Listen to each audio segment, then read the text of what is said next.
How's it going, everyone? It's Aaron, back at it with another Jeep Patriot video. And today is my highly anticipated tire setup video. I know everyone's been asking for this for probably about half a year, 6 months now, because since I got them on. And I finally got all the tools and equipment and the time to sit down and record a video for you guys. So I hope you all find this video helpful and everything. And let's get right into it. So one quick thing I want to tell you guys before I start the actual tire information video. I want to show you guys where I jacked up the vehicle.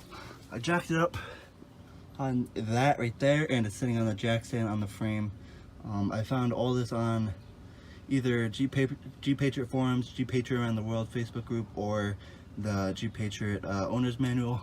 So I just wanted to let everyone know I haven't had any problems jacking up the vehicle from this location, and you know, it seems like a really good and safe spot to jack up from. Now let's get right into the video.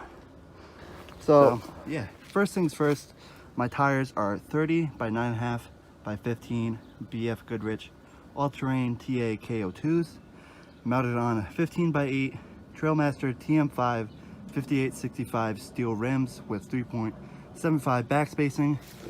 If I go to the rear of my Jeep, the back spacing and the 8 wide wheel is what gives it the stance. There is no wheel spacer or anything. And I'm going to be removing the wheel, showing you guys everything. So let's get right into it. First thing you want to do is you want to use your breaker bar and crack all the lug nuts loose. I already did that, so I'm going to take them off with my lug wrench.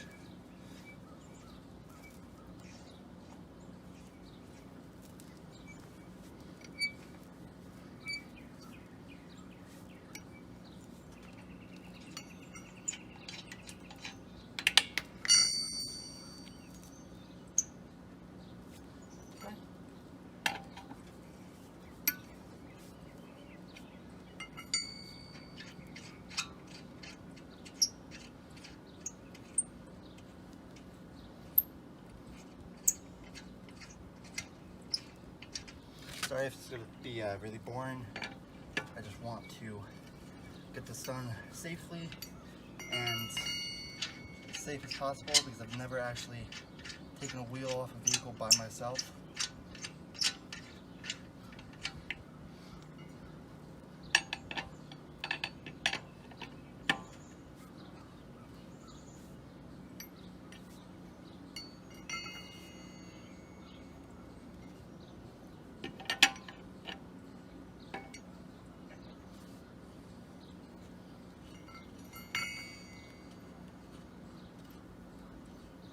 Honestly, now that I think about it, probably should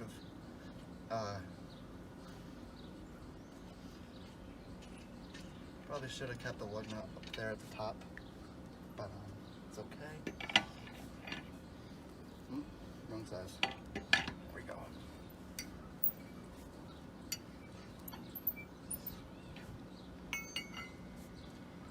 It's like 95 degrees up in New York right now.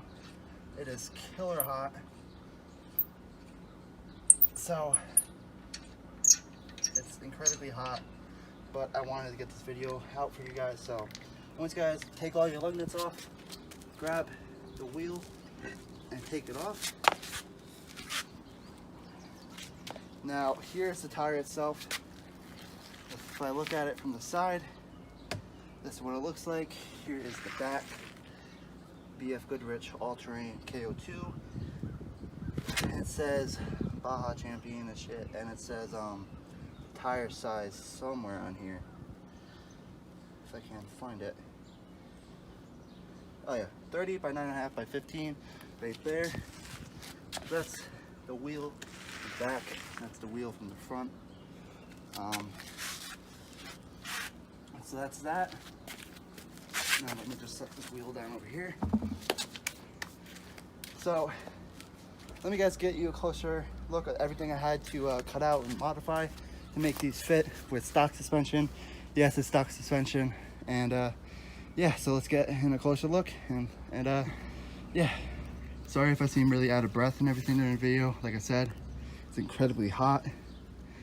But yeah, so here's the rotor itself. I gotta clean up the studs a little bit because they did use a torque wrench and I think it might have fucked up the studs on the hub. But yeah, this is the inner wheel well, inner fender well, whatever you want to call it. So let's get into what I modified first. So there's a piece of plastic right here. This is actually bare metal. There's a piece of plastic fender liner, I believe, right here. The shop took out for me. My buddies at my local shop down the road. So they took that out for me, and then they did the pinch weld mod. So what the pinch weld mod is, once you remove or cut out the inner fender well or the wheel well liners, there's a weld here. What you really want to do is you want to just either not cut slots and notches into it and just hammer it down with a sledgehammer. They didn't cut little slots and everything. I think they might have just hammered it down and smoothed it a little bit with the angle grinder. As you guys can see, it's pretty smooth. I gotta do another coat of the rubber coating over it, but this is pretty much it. This right here is where my tire actually still rubs. So all these little spots where you see bare paint, where it's not gray paint anymore, it's just bare metal, that's actually where my tires still rub. And they didn't melt over this, they just cut the whole thing out and everything. They cut the whole piece over. As you guys can see, cut goes from here all the way like that. And if I go to the other side, the wheel is like this. And they did the same thing on the other side. They did the pinch weld mod. They cut the wheel well liner, and then they removed that piece of plastic again. And literally nothing was done to the rear that I've noticed, and I've asked them. They said they didn't do anything with the rear. What they may have done, it kind of looks like it. There's two little notches and holes. They might have had to remove a piece of fender liner or wheel well liner from the fender back there, but I literally get no rub in the rear at all. Only if there's a big dip where my car is going, it goes like that and like that, where there's a lot of like up and down travel. Like I go on like the highway or the freeway or whatever, doing like 65, and there's like a sudden big dip going over an overpass. That's the only time it will rub in the rear, but the front, it only rubs at full lock in reverse. And yeah, like I said, it only rubs on that, which I can't do anything about since I'm on stock suspension. But like I said, that's the factory strut, a factory spring. There's no strut spacer or anything. So yeah, that's my that's pretty much my tire setup. I know it's probably not as long as exciting as you guys thought it would be, but I really just wanted to get this video out to you guys. I'm sorry for the hugest delay. I still had to get my tools, I had to get my floor jack, my jack stands, and I had to get a time when it was convenient for me to record.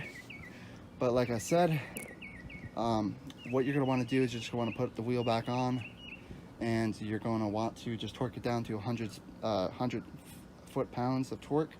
And yeah, that's the wheel. I mean, I haven't had any problems with it. Like I said, I chalked off the rear, and yeah, so I'll come back to you guys when the tire's back on and everything. But if you guys have any other questions about my tire setup, leave them down in the comments below. I'm pretty sure I got everything, but if I did miss anything, please let me know. I'll be glad to answer your questions. And I'll see you guys when I put the tire back on. Alright, once you get all the lug nuts back on and you lowered the vehicle, as you guys can see, the jack stand is out and the jack is out from under the Jeep. Once it's lower down and the tire's on the ground with lower pressure, you want to take your torque wrench. I'm using a Pittsburgh Pro 1/2-inch drive torque wrench. And I got a extension on here. I'm not really sure how long it is, but I got my 3/4 inch deep wall socket, and I'm just gonna want to put it on the lug nut.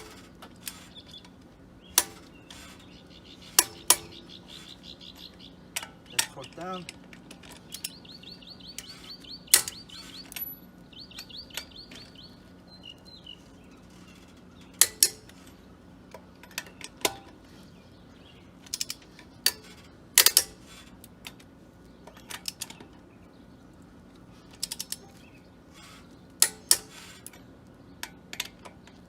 got everything.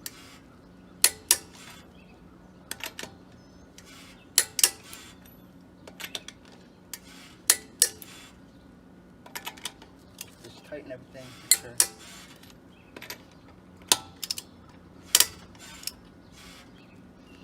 That one's having a little bit of trouble. What I'm gonna do is I'm gonna take my breaker bar again. I'm gonna break it loose and torque it again. So I got a 1/2 inch drive Pittsburgh breaker bar. Let me do this.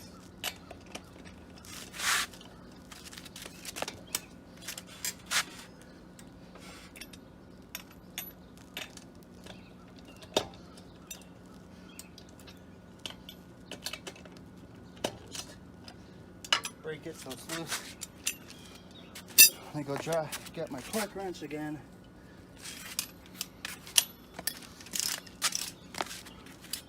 Put it back on the socket.